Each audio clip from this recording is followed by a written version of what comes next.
to take the lead. They'll run it with Johnson. And he's down. And in the final seconds, forget overtime. They just likely won this thing in regulation. And that score in this time frame, that's like a big reveal at the end of a great movie, isn't it? Out of nowhere, almost, it appears. They get it done. How about that score? Finishes like this is why we love sports. This is why we love the game of football. So glad that we got to be here to watch this one.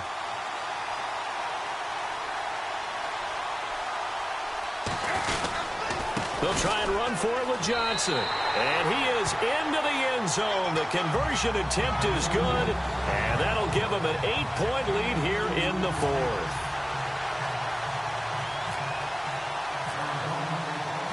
Here's Dawson now to kick this one away. That'll be taken in the end zone.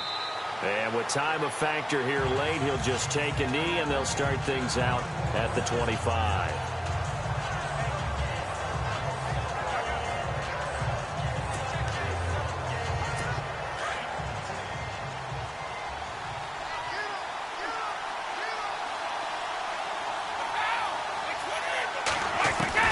He'll look to throw. And this is incomplete with a clock showing just 3 seconds left. Brandon Cooks, the receiver he was going after. And now it's second down. So after all of this, it comes down to one final play. And just think of what it's going to be, because from this distance, you've got to be prepared for everything. Hook and laterals, tip balls, you name it. A lot of laterals after a catch. Just got to be prepared, stay on your feet defensively. Brandon Cooks, the 20, 10, and he is in for the touchdown with no time remaining. And Charles, we're a 2-point conversion away from overtime. And that won't be easy. And understandably, this crowd is in an absolute frenzy. But they've got to back it off a little bit, let the guys operate, and they need to take a deep breath as well. They still got to get a 2-point conversion in order to tie this one. One final try now for Brady. And it is caught. They got it. So a touchdown and a 2-point conversion with no time remaining. And we're off to overtime.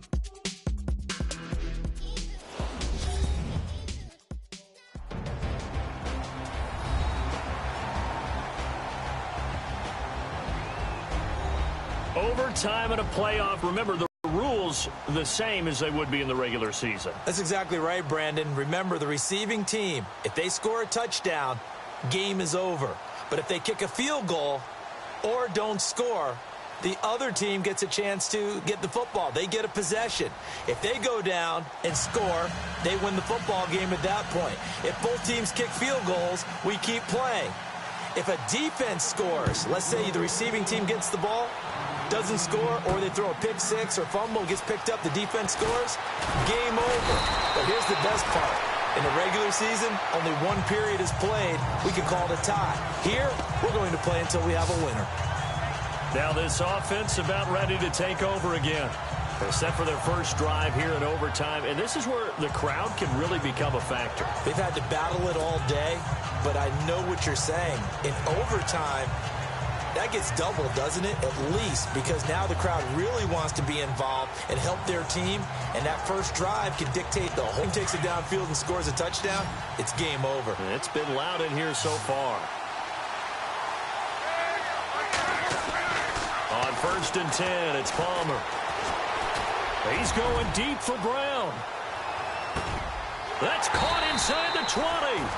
A huge play there in overtime, and even 60 yards. Explosion plays always break the back of a defense. In overtime to put him in the red zone, that was huge. I like your description there, because when you get an explosion play, now people are really scrambling on defense. Now they're looking to each other. Who's going to step up? Who's going to make a play? Offensive guys have the momentum. Now they're in the red zone. They've got to be thinking attack, trying to get it into the end zone. So they're operating in the red zone.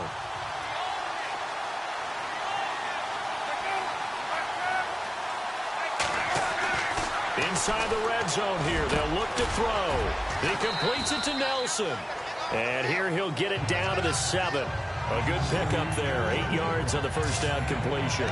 Good throw, good catch, but I really like the route. The drag and being able to run away from defenders, hard to stick with them for that long. Yeah, better against man than zone, or? Better against man, because now you're running away from someone and you're not running into a defensive player in another zone. And incomplete there. A nice hit. Jars the ball free and brings up third down.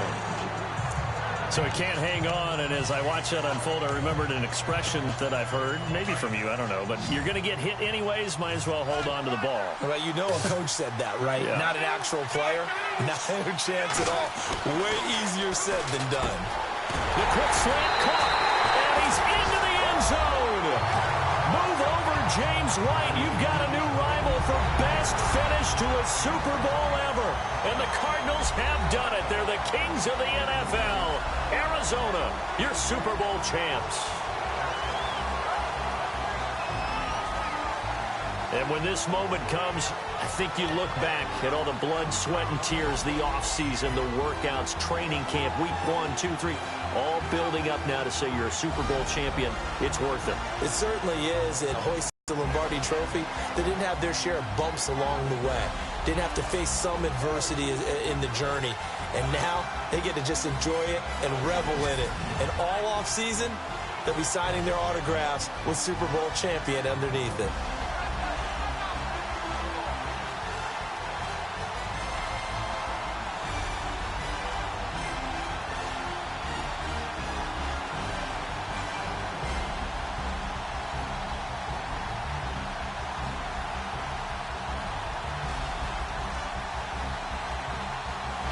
And they end this year just how everybody wants to end the year, holding the Lombardi Trophy. What a season for them. What a ride it's been for us as well here in the booth. For Charles Davis and our entire crew, I'm Brandon Gaudin. Thanks for watching, everybody. We will see you next season right here on EA Sports.